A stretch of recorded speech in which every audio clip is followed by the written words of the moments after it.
عليكم ومرحبا بكم في بودكاست فراغ في الابيزود الثالثة. انا هنا اليوم كنهضر معاك، ممكن كنحاول نهضر حتى مع راسي. واش عارف هذا الاحساس ديال كدير جهدك ولكن كتفيق مع الليل وكتحس براسك مقصر، كتخدم كتعاون كتحاول تكون موجود ديما، ولكن داك الصوت الداخلي كيبقى كيتردد: ما درتيش كفايه ولا ما درتي والو. كنبقى نسول علاش حتى ملي كنكون عاطيه من قلبي كنبقى نحس بالنقص. واش فعلا ما درت والو ولا انا فقط مرهقه؟ كنرجع نشوف نهاري، جاوبت الناس، خدمت، قريت، ضحكت في وجه بزاف ديال الناس، تحملت، دوزت لحظه ديال البكا بوحدي، وقاومت حتى صوت داخلي كان باغي يطيح. ومع ذلك كنلوم راسي، علاش كنطلب من راسي الكمال؟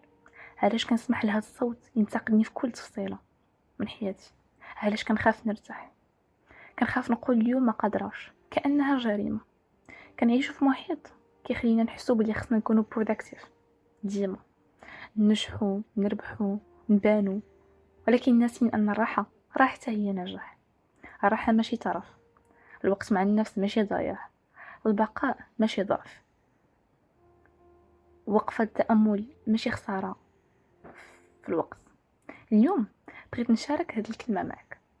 انتي ولا انت كفايه، حتى ولا كنتي مرهق. راسك خصو الحنان ماشي اللوم. كل محاولة درتيها اليوم مهمة حتى ولا ما بانتش نتيجتها. راسك ماشي روب، قلبك ماشي ماكينة إنتاج، وحياتك ماشي جدول نقاط خصو يترتب. واش خصنا كل مرة نحسو راسنا ناقصين باش نتحفزو؟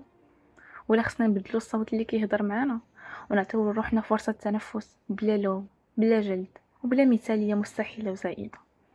أنا كنهضر دابا، ولكن حتى أنا كنطيح في هاد الفخ ديما. كنلوم راسي على حاجات بسيطة، كنقارن راسي بلا شعور، كنشك في راسي وكنرجع نقول بركة. بركة من الجلدات، بركة من المثالية والبرفكشن اللي ما كيناش اصلا، بركة من المقارنة. انا كندير جهدي وانت كدير جهدك، وهذا كافي واكثر من كافي. دابا نقدر نعطيك شي اقتراحات اللي يقدروا يساعدوك كما كنحاول نديرهم انا باش يساعدوني. كتب في الدفتر شنو درتي اليوم وخليك فخور براسك. فكر في صوت مرتاح، شنو غادي تقول لي مثلا صاحبتي اللي كانت حنينه عليا، ولا ماما ولا اخوتك. وقف الصوت الداخلي السلبي وقل ليه: اسمح لي اليوم انا محتاجه نرتاح ماشي نتحاسب. شكرا حيت سمعتيني، وشكرا اكثر الى شاركتي هذا الصوت مع شي حد محتاج يسمعه اليوم. ممكن تكون انت السبب باش شي حد يحس بالراحه، فما تبخلش بكلمه، وما تنساش حتى خطوه صغيره هي انتصار.